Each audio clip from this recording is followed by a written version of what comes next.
আমার কিস্তি সব দেওয়া শেষ, শুধু 1300 টাকা পাই। পাওয়ার পরে আজকে আসছে, পরে আমি বলছি যে স্যার আজকে আমি টাকা দিতে পারবো না, আমার অনেক ধমকাইছে। পরে আমি বলছি যে দেখেন তাহলে আগামী সপ্তাহে আসেন, আমি কিছু টাকা দিয়ে দেব। পরে বলছে যে না, তাতে হবে না। পরে আমাদের পিছন পর্যন্ত গেছে। পরে আমার হাঁস মুরগি ছাড়া ছিল, বলতে আছে তাইলে আপনাদের হাঁস মুরগি বিক্রি করেন, যেভাবে হোক আমাদের টাকা দিতে হবে।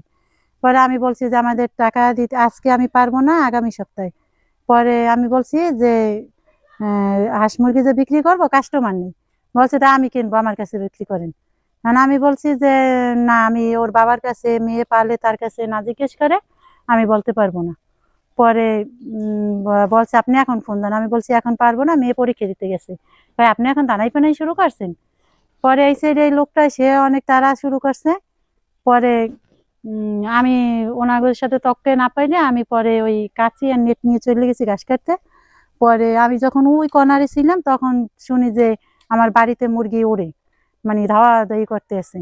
পরে ধাওয়া দাওয়ি করে আমার বড় একটা হাঁস ওইটা নিয়ে গেছে। এখন যে সপ্তাহে যায় ও সপ্তাহে উনি আর থাকে না, মানে বাড়িতে থাকে না।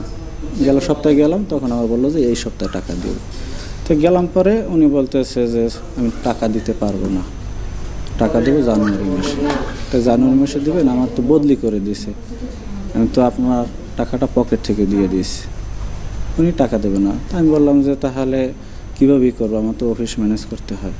উনি এখন টাকা দিবেই না, নাসরবান্দা। পরবর্তীতে উনি বলতেছে যে আমি হাঁস মুরগি বিক্রি করে যে টাকা পয়সা আপনার দিতে পারি, কিন্তু কাস্টমার তো নাই। আমি বললাম যে তাহলে আপনার মোরগ আছে, তাহলে মোরগ বিক্রি করেন, কয় টাকা, 2 টাকা কম হোক বেশি হোক আমি নেব। উনি বললো যে তাহলে মোরগ তো আমি বিক্রি করবো না, এই চিনি হাঁস আছে এইটা নিয়ে যান। এই ওই যে টাকা পাই 1300 টাকা, উনি বললো যে এইটাই। পরবর্তীতে যখন অন্য গ্রুপে গেলাম, ওরা বললো যে 1300, ওনাদের পাশি গ্রুপ, 1300 টাকা তো হয় না, হাঁসে হারছে না। বলে যে হারলো, কিছু তো করার নাই, উনি তো বিক্রি করে বাইরে, উনি যে দাম ধরে দিয়েছে ওইটাতেই। হ্যাঁ, আমি অবশ্যই কিনে নিতে পারি। সে যদি বিক্রি করে আমি কিনতেই পারি।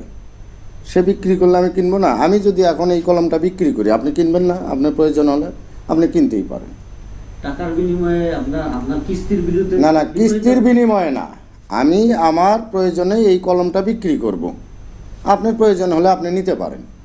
তারা হাঁস বিক্রি করে টাকা দিবে, তখন আমরাই হাঁসটা কিনে নিই।